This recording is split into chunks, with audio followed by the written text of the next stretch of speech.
pemirsa, terima kasih masih bersama kami di Mario Teguh Golden Ways. Hari ini kita bicara mengenai gajiku bukan aku. Pak Mario, bagaimana dengan sahabat-sahabat Indonesia yang super yang berada di luar sana, yang mungkin ada dalam satu masa di mana ia merasa minder dengan gajinya? Atau minimal, apakah dalam hidup Bapak, kalau saya boleh bertanya, Bapak pernah berada dalam kondisi di mana Bapak merasa minder dengan gaji yang Bapak miliki? Oh iya, ya. Terima kasih, pertanyaan yang baik dan mengingatkan masa lalu saya. Saya pernah pergi ke sebuah supermarket, pegang potato chips, keripik kentang itu, harganya 3.250 waktu itu. Dan saya itu berpikir lama antara beli enggak.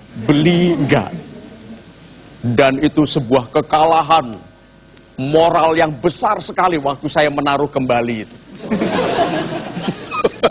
Perasaan terhina itu, saya bilang, my God, baru sekaleng keripik kentang saja, saya harus berpikir antara ya dan tidak, seperti saya itu mau berangkat perang gitu. Jadi, bagi saudara-saudara kita yang merasa minder karena gajinya masih kecil, seperti yang saya alami dulu, sabarlah karena gaji kita itu sementara. Setiap kali kita mendengar sesuatu yang membuat kita kecil hati, katakan ini sementara. Dan kalimat yang mengobati saya untuk melalui masa-masa yang sulit itu, karena waktu saya pernah kos itu bathtub-nya, bathtub itu bak mandi. Itu bathtub saya itu hijau terang, ember. Waktu mandi di situ saya selalu bilang, this is temporary. Ini sementara. Jadi obatnya adalah katakan kepada diri sendiri, aku orang besar yang masih berada dalam masa pembentukan.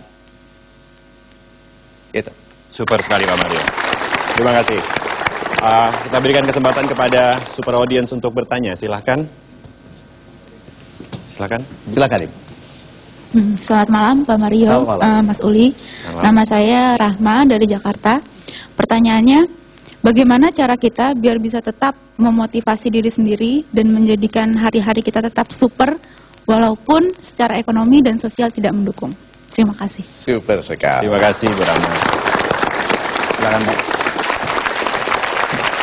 Yang baik, Mas Uli saya bisa cerita ya, sedikit. Sahabat Indonesia yang super, waktu saya kuliah di program S2 saya di Amerika, di asrama saya, di dorm, itu hari Senin sampai hari Sabtu itu ada makan malamnya. Jadi pagi, siang, malam ada sebagai mahasiswa. Tetapi hari Minggu itu harus belanja sendiri. Sedangkan saya mahasiswa miskin. Jadi yang saya lakukan, saya beli cacing. Cacing itu kalau di Amerika dijualnya di dalam kulkas. Tahu kenapa cacing dijual di kulkas? Supaya kedinginan terus nggak keluar. Karena kalau hangat dia jalan-jalan. Jadi ditaruh di dalam tempat, dikasih tanah, cacingnya didinginkan, jadi katuen kata orang Jawa, $2,5. Saya gunakan untuk mancing, dapat ikan saya bagi 4 bungkusan besar. Saya cepat-cepat mampir ke keluarga Indonesia yang ada istrinya di situ. Bagi satu, lalu cepat-cepat pulang mandi, nunggu telepon. Kan hari Minggu tidak ada makan di dorm. Jadi kring, selamat malam, Dik Mario datang, makan ikannya, oh boleh. Catat, 1.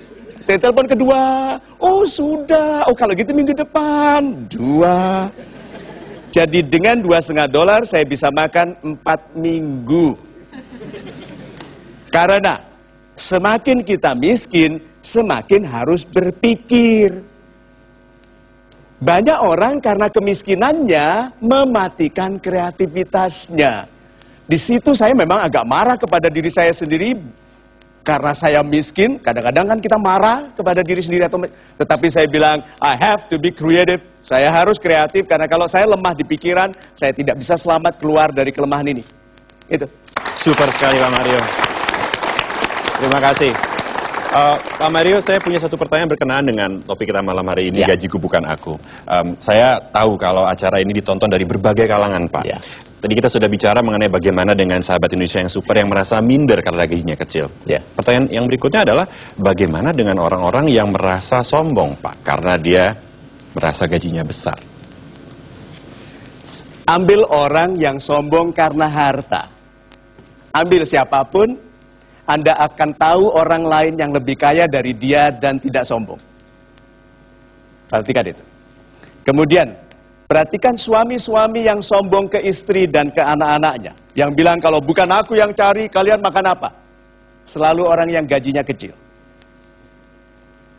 Jadi kalau begitu, kalau orang mau menyombongkan, itu dia mau betul-betul cari apa yang mau disombongkan, dia tidak akan berhasil menemukan apapun untuk disombongkan, karena semuanya adalah diizinkan. Kita itu diizinkan berpangkat tinggi, diizinkan bergaji tinggi, diizinkan bernama baik. Bagaimana kita bisa sombong kalau itu diizinkan? Buktinya, orang-orang yang dimuliakan, lalu tidak amanah di atas, diturunkan toh, bukan pangkatnya, bukan kedudukannya, tapi derajatnya, karena derajat pun diizinkan Tuhan. Itu. Super sekali Pak Mario. Terima kasih. Saya berikan kesempatan kepada audiens untuk bertanya, silakan. Silakan. Langsung saja. Iya Pak, silakan Pak. Ya, terima kasih. Selamat malam Pak Mario. Selamat malam, Pak. Salam super. Salam super. Saya Wilopo dari Jakarta. Yes, Pak Wilopo. Pertanyaannya, sebagai seorang pemuda, saya memiliki cita-cita yang tinggi. Ya. Tapi seiring berjalannya waktu, akan terbentur dengan kebutuhan-kebutuhan pragmatis yang lebih menjanjikan. Bagaimana menghadapi hal seperti ini Pak Mario? Terima kasih. Good. Super sekali. Bapak, yang membuat kita itu bangga dengan diri, itu bukan keadaan. Tidak boleh ada orang menilai dirinya berdasarkan keadaan. Orang yang sedang keadaannya lebih menilai dirinya akan sombong. Seorang yang sedang rendah keadaannya atau lemah, lalu dia menilai keadaannya akan minder. Orang itu harus menilai potensinya.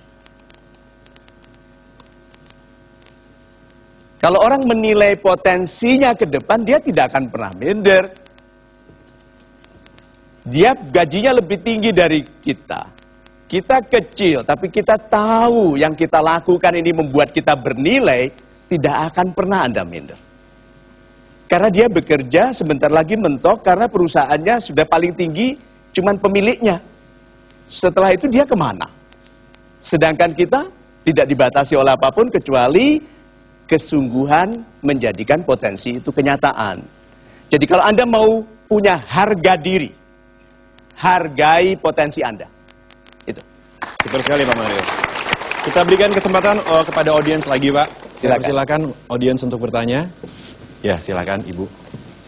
Ya, terima kasih.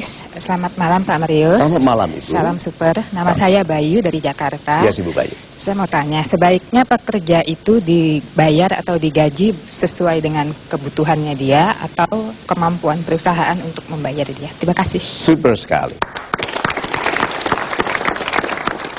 Pernah lihat orang interview ditanya gajinya berapa, lalu dia bilang terserah, gitu toh? Ada, gitu? Atau ya standarnya begitu? Yang paling baik adalah melebihkan kontribusi. Kalau Anda menghasilkan besar, itu hanya masalah waktu sebelum Anda dikenali. Jadi, alasan mengapa banyak orang menganggur, tidak dapat pekerjaan, sudah tahu apa alasannya? Karena mereka bukan cari pekerjaan. Orang-orang menganggur itu karena mereka cari uang. Buktinya kalau pekerjaannya baik, uangnya tidak cocok, dia tolak. Coba kalau dia bekerjanya cari pekerjaan. Bapak, apakah ada produk Bapak yang kurang begitu laku? Ada, izinkan saya menjualnya. Tidak bicara gaji dulu. Nanti dibayarnya bagaimana? Setelah saya menghasilkan Bapak. Terus bagaimana pendapatan Anda selama ini? Saya sudah menganggur 14 tahun. Misalnya, untuk apa saya khawatir mengenai uang? Jadi orang yang sering gagal mencari pekerjaan karena dia cari uang. Kalau cari pekerjaan, selalu ada pekerjaan yang kontribusinya ditunggu dari Anda. Itu. Super sekali Pak Mario. Baik, kita berikan kesempatan kepada penanya